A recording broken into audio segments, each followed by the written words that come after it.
have no idea what Applaudissez we'll turn cette femme into. de qualité, s'il vous plaît. Applaudissez cette femme de qualité. Ignore that person, cut Ouais. it off, Bien block sûr. their number. Je me surprends à attendre ces messages, à faire plus attention À quoi moi. Attends. Listen, you take your clicks and you clacks and you leave, bro. Donc quand c'est non, c'est non. Quand vous ne vous sentez pas à votre place, n'y allez pas. Jusqu'où doit aller le sang du sacrifice pour la famille sans s'oublier soi-même?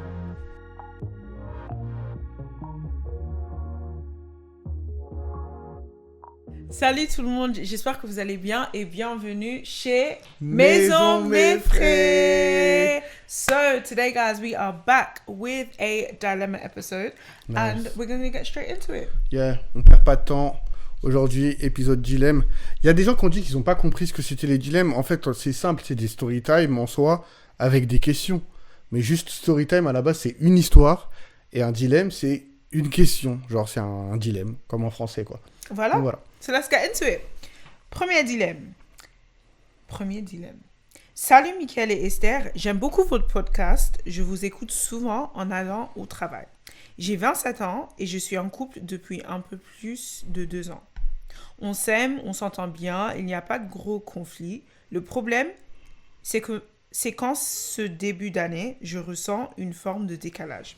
Moi, j'ai envie de construire par les mariages, projets, stabilité. Lui dit qu'il m'aime, mais dès que je parle du futur, il répond « on verra, chaque chose en son temps ». Il n'est pas contre, mais jamais menteur. Je me demande si je suis trop pressée ou si je perds juste du temps avec quelqu'un qui n'avance pas au même rythme que moi. Ma question est simple. Est-ce qu'on doit attendre que l'autre soit prêt ou partir quand la vision du futur n'est pas alignée? Yaï. C'est quoi ton opinion? Ooh, complicated. Okay, they've been together for more than 2 years. They love each other, they get on well. No huge problems, except for the fact that when she speaks about the future, he seems to be more on pause. I think she should pull him up on it. I think she should sit him down and have a conversation and say, hey, it feels like every time we want to have an important discussion about the future, you're not really for it. Like, is everything okay? Are we okay? Do you not see me in your future? Or what's going on? Like, let's just get the real. Because I think it's one thing to love someone and it's another thing to be able to sit down and have projects together and really envision your future together. Ok. Je vois ton point de vue. And I think if you can't, then Je vois ton point de vue. Je comprends. what do you think? Moi, je préfère répondre en tant que chrétien. Voilà, je le dis toujours, je préfère répondre en tant que chrétien. En tout cas, je donne mon point de vue en tant que chrétien. Écoutez, vous êtes en couple, c'est cool. Depuis 2 ans, c'est cool. Vous n'êtes pas mariés. Donc, C'est vrai. en vrai, ma soeur, écoute, gagne en temps. Hein. Gagne en temps, on prend la tangente. J'incite pas les gens à quitter leur partenaire. Mais quand tu es dans une relation où il n'y a pas de vision, où c'est du on verra après, ou machin, ou truc, perds pas ton temps. Ouais. Dans la vie, il faut avancer, etc. Si pour toi, le mariage, c'est un objectif, le fait de construire une vie, c'est un objectif, la première chose que tu dois faire, je suis d'accord avec Esther, il faut lui en parler. Il faut que vous puissiez en discuter ensemble, il faut que vous puissiez avoir une discussion ouverte. Mais ce qu'elle a dit, c'est que à chaque fois qu'elle en parle ou qu'elle met le sujet sur la table, il dit voir après. Donc il faut avoir une discussion sérieuse en lui disant écoute, moi je suis pas là pour rigoler avec toi. C'est soit tu veux qu'on avance ensemble, qu'on crée une vraie relation, soit tu me laisses tranquille. Voilà. Ça c'est clair et net. Et maintenant, malgré l'amour, malgré tout ça, si tu sens que ça suit pas et que ça colle pas, pars. 27 ans, pars. T'es déjà quelqu'un d'accompli, t'as fini tes études, tu travailles, t'es un peu indépendante et tout. T'as rien à faire avec ce mec. Yep. Ok, moving on. Dilemme 2. Salut Mickaël et Esther, merci pour votre podcast. Merci à vous, merci de nous suivre. Continuez à envoyer vos dilemmes, on est là. On aime beaucoup vos story time, envoyez. On les trie, on les réécrit un peu et on en parle. Vos discussions me font beaucoup réfléchir. Je suis l'aîné d'une fratrie et depuis toujours, j'ai pris le rôle de pilier dans ma famille. Problème, aujourd'hui, j'ai 30 ans, un travail très prenant et des projets personnels que je mets constamment de côté. Dès que je dis non à un service, une aide financière ou un événement familial, On me fait sentir que je suis égoïste, que j'ai changé, que la famille passe avant tout. En ce début d'année, j'ai envie de penser à moi, mais j'ai l'impression de trahir les miens. Ma question, jusqu'où doit aller le sens du sacrifice pour la famille sans s'oublier soi-même? This one is hard.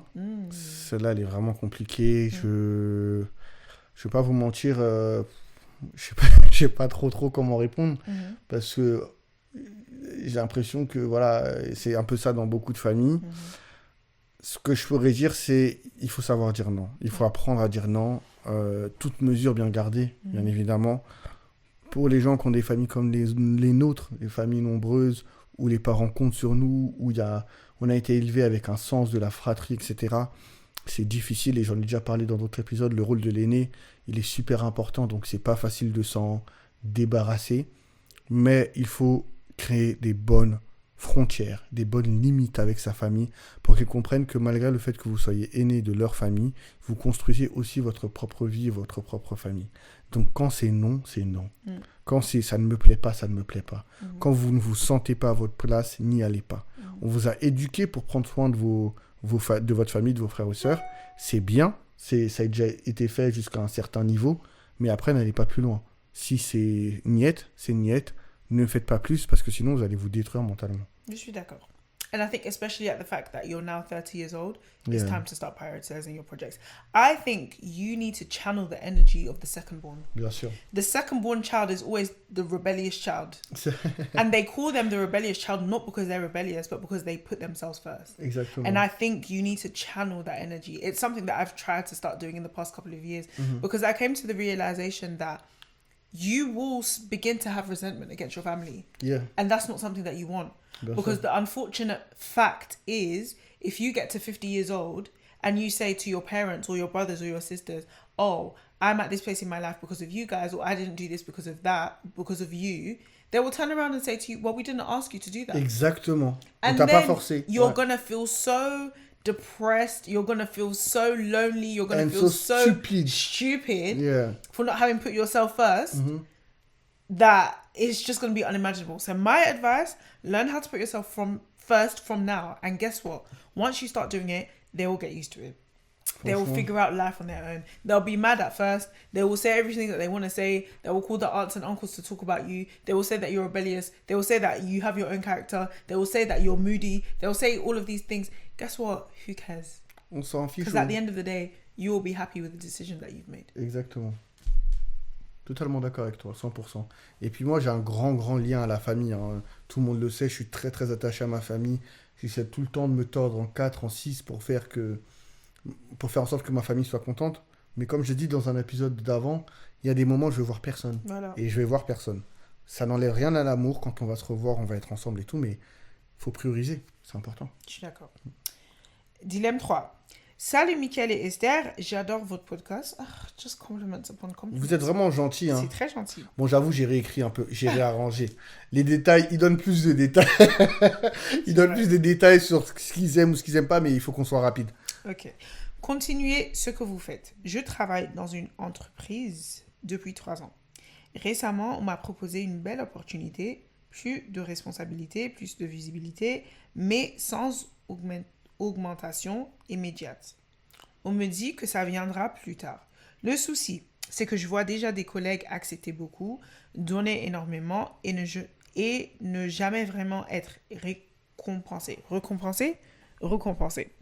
En même temps, j'ai peur que refuser me ferme des portes ou me fasse passer pour quelqu'un de pas ambitieux. Ma question, est-ce qu'il faut parfois accepter de se surinvestir sans garantie, ou est-ce une erreur de ne pas poser ses limites dès le départ? Sorry for my French reading, guys. Non, moi je trouve que tu parles très bien français. Voilà. Ouais, ça arrive, mais c'est super, très bon français. Alors, je vais donner la réponse très rapidement. D'accord. Tu prends le poste, tu restes 6 mois. Pendant les 6 mois, tu ouvres LinkedIn, Indeed, Welcome to the Jungle et tous les sites des concurrents et tu postules. Dans les 6 mois-là, tu pars chez le concurrent avec le salaire qu'il faut. Prends juste le poste et après, tu vas postuler chez d'autres personnes avec le poste. Et quand ils vont te demander ton salaire actuel, tu leur donnes pas le salaire que tu as, tu leur donnes le salaire que tu veux. Parce que on n'est pas là pour satisfaire le patron, mon frère. On est en 2026. Il est temps de faire le flou, ce qu'on doit faire. Je dis ça, attention. Bien sûr, quand je dis ça, je me réserve le droit de mettre une exception. L'exception, c'est pour les débuts de carrière. En début de carrière, il faut prioriser l'expérience au salaire. C'est normal qu'en début de carrière, tu dois faire tes preuves et que tu ne vas pas gagner beaucoup plus. Mais si tu mérites l'argent que tu veux, pars. Voilà. That was nice. That was a very French response, I think. Or very European response. And the American response, what's going to be? Listen, you take your clicks and you clacks and you leave, bro. Let me tell you something, yeah? You see this world, and I feel like this is the thing that the American shows tried to sell us when we were younger. Modern day slavery. Oh. I'm not here for it. Okay. In this life, there is money to be made. Let me tell you something. Every single career step or milestone, there is money to be made. And if you don't find it where you are, you've been where you are for 3 years. That means you have leverage. That means you have experience. That means the post that they're asking you to do, you are qualified, maybe even overqualified to do. Someone else will pay you for it. I don't believe in taking on more work and not being remunerated for it. This is not a charity case. They're not doing you a favor. Vous voyez, elle a plus d'ambition que moi. Je suis foutu. Par contre, I like your response. J'ai déjà dit que dans cette relation-ci, je ne fais pas l'argent. On est cuit. Parce que la dame a de l'ambition à mort. I don't believe in free work. Non, mais t'as raison. And there's something morally wrong about, because the funniest thing is, if you decline the role, or, let me put it another way, what they could have done is hired someone else to do that role. But they knew that in hiring someone, they're going to pay more. Yeah. So they're offering it to you and telling you, we don't have the money, we don't have the budget. But later on, because elle a dit sans augmentation immédiate. Ça veut dire, they're telling her that it's going to come. Non, j'avoue quand même qu'une promotion sans augmentation, c'est quand même, c'est gros. C'est très, très gros. Là, il faut négocier. Non. Mais, moi, en vrai, au bout d'un certain temps, je me casse. Ouais. Je fais attention à la manière dont je pars. Ouais. Either way, parce que le monde est petit, t'as vu? Voilà, c'est vrai. Tu dois partir. Le monde est petit. Il y a certaines industries, il va y avoir 4 ou 5 entreprises. Donc, si t'es grillé dans l'une, c'est un peu chaud d'aller dans les autres et tout. Donc, fais attention à ta manière de partir. Mais en tous les cas, à la fin, le patron, c'est pas ton père, en fait. Il faut comprendre que le monde du travail, c'est un marché. C'est un marché du travail. C'est ça. Et chacun a quelque chose à vendre. Toi, tu as à vendre ton temps et tes compétences. Et l'entreprise a à vendre de l'argent et de la renommée pour t'aider à développer ta carrière. Donc, il n'y a pas de pitié, en fait. Voilà. Point barre. I think we have time for the one more. Yeah. Ok. Salut Mickaël et Esther. J'aime beaucoup votre podcast. Je vous écoute depuis plusieurs mois maintenant. Je suis en couple depuis presque 5 ans, relation stable, respectueuse, on se connaît par cœur. Mais justement, j'ai l'impression qu'il n'y a plus vraiment de surprise. En fin d'année dernière, quelqu'un est arrivé sur mon lieu de travail. On parle souvent, on rigole, il y a une vraie connexion intellectuelle. Rien ne s'est passé, mais je sens clairement une tension. Je me surprends à attendre ces messages, à faire plus attention à moi. Attends. À attendre ces messages, à faire plus attention à moi quand je sais que je vais le voir. À faire plus attention à... Mais c'est fini. À moi quand je sais que je vais le voir. Ça m'a mis une claque parce que ça fait longtemps que je n'avais pas ressenti ça. En même temps, je culpabilise énormément. Je n'ai jamais trompé. Je ne veux pas trahir la personne avec qui je suis. Je me demande si ce que je ressens est juste une tentation passagère, un manque d'adrénaline ou le signe que quelque chose manque vraiment. Ma question, est-ce que le fait de ressentir ça est déjà une forme d'infidélité ou est-ce humain tant qu'on ne dépasse pas certaines limites? Compliqué! Le monde est méchant. Compliqué! Le monde est méchant, le monde est cruel. Compliqué. Compliqué. Non, ne me fais pas ça. Non. This is not about me. This is not about me. Comme c'est toi qui as lu, mon cœur était déjà en train de se déchirer. D'accord. Ok. So, Oui. this is my advice. Ok. You've been with your partner for 5 years. Mm-hmm. You guys have a stable relationship. You respect each other. You know each other by heart. I think that is something that is very underrated. Yeah. Don't assume that the grass is greener on the other side. I feel like when relationships are stable and there's nothing crazy happening, people are like, oh, it's so boring. No, you guys are good. Don't let something that is shiny, all that glitters is not gold. I'm bringing out all of the English proverbs here. Ouais. Don't Tout let ce qui brille n'est something pas de l'or. shiny Exactement. pervert you and ouais. distract you only to figure out that this is not what I thought it would Et j'ai be. fait l'erreur de ma vie, quoi. Ignore that person, cut it off, Bien block sûr. their number. Is it Bien someone sûr. at their workplace? Au travail. Ouais, au travail. Change de service. Change de service. Ouais. Block that person. Don't speak to them. Oui. Have a conversation with your partner and say, look, we love each other. I love that our relationship is stable. I love that there's no drama. I love that I feel secure, that I feel stable, that I'm not scared of you cheating on me. But let's bring back a little bit of chemistry. Let's go on date nights. Let's go on a holiday. Let's do some new activities together to bring back that spark. Let's ask each other questions. Come on. Let's explore each other's love languages. Continue. And figure out how each other wants to be loved in this season. Tu parles. Don't trade in something that you know is working for something that you have no idea what will Applaudissez turn cette femme into. de qualité, s'il vous plaît. Applaudissez cette femme de qualité. C'est ça la réponse qu'on veut entendre. Elle a dit quitte le service. C'est de ça qu'il s'agit. Quitte le service. Là, on n'est plus dans les... Vous savez, moi, il y a une coach que je suis et que j'aime beaucoup. Je sais que tout le... Coach Amonchik. Oh, au début, quand elle a commencé, j'aimais pas trop parce que c'était un peu vulgaire, machin et tout. Mais là, franchement, peut-être une fois par semaine, je me mets sur ses lives. J'aime trop cette dame. J'aime trop cette dame. Depuis peu, elle a commencé à faire l'émission des Wesh. Ouais. Donc, c'est des émissions pour nous, les gens de France, de la diaspora, etc. C'est super intéressant. Et quand des gens comme ça viennent lui parler, elle écoute bien, elle dit elle écoute. Enfin, dit quitte-le.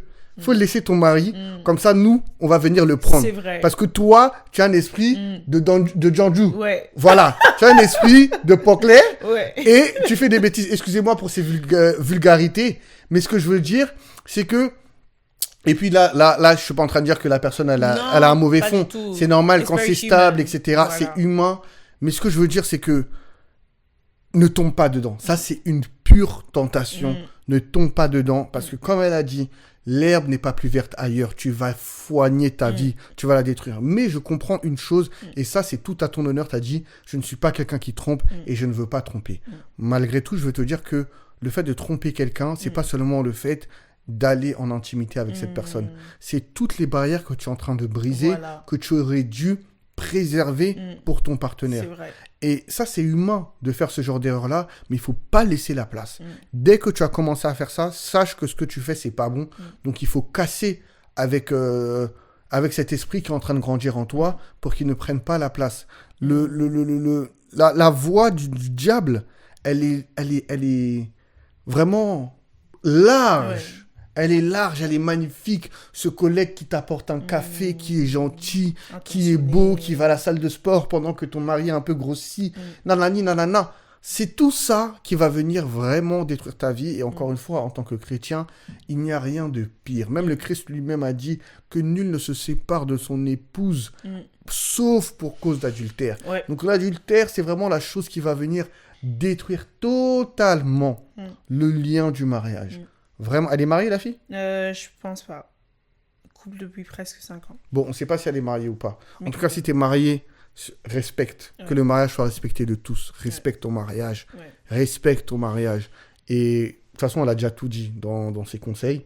Mais juste, je voulais dire, voilà, il faut relativiser. On est des humains. Ça peut arriver. Mais il faut prendre les actions nécessaires. Et aussi, si tu en es arrivé jusque-là, c'est que déjà, il y a un problème dans ton couple. Et quand un couple ne marche pas, c'est pas l'époux, c'est pas l'épouse, enfin celui qui va tromper, qui est seul responsable. L'autre est responsable aussi, parce que c'est à deux, vous formez une seule chair.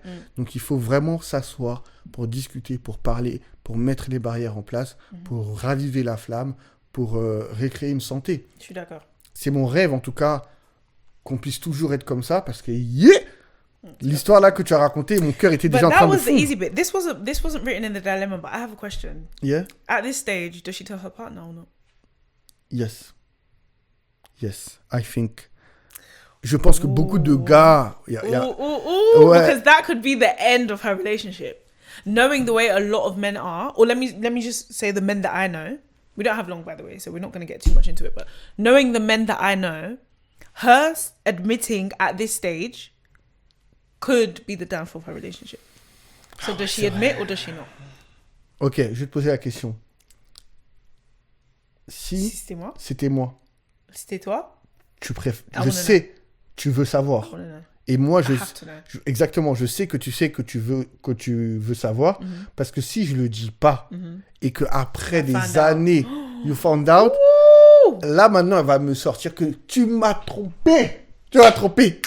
En fait, tout le truc, mais je me suis arrêté là. On était juste dans la salle, il y avait, elle va dire que non. The period, what is it? The period of justification. Ouais, c'est fini. The statute of limitations. Voilà. The statute of limitations donc, can be done. C'est pour ça que vous, les femmes, vous dites que oui, mais mon homme sera plus intransigeant que moi, il va moins me pardonner, etc.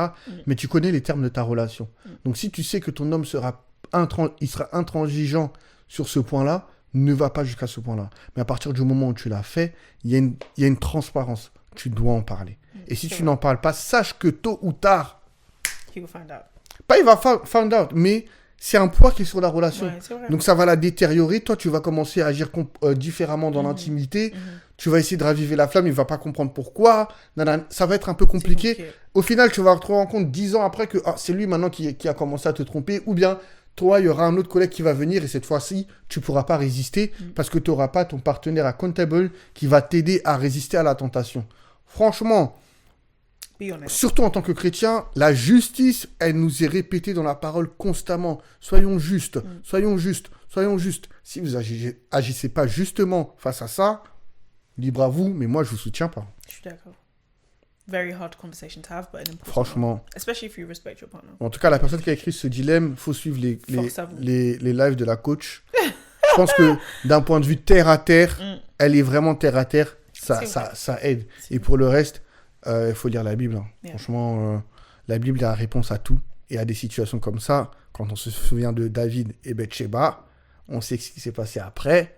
Et on sait que même en essayant de cacher, de couvrir, de camoufler, de machin, Dieu il va mettre à nu exactement ce que tu as fait et dans tous les détails. Et tu vas devoir payer pour ça. Donc, non. Soyez fidèles, les gars. That's all we have time for. Yeah. Thank you guys so much for watching this episode. Yeah. Don't forget to send us your dilemmas. The email will be in the description box below. Otherwise, don't forget to subscribe, like, share, leave us a comment. And... C'est la même story, même cérémonie que d'habitude. On like, on partage, on commente. Comme je le dis d'habitude, c'est super important de commenter, partager, abonnez-vous, activez la cloche.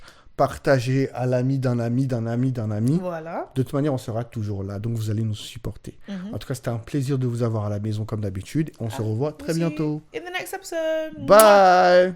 Bisous.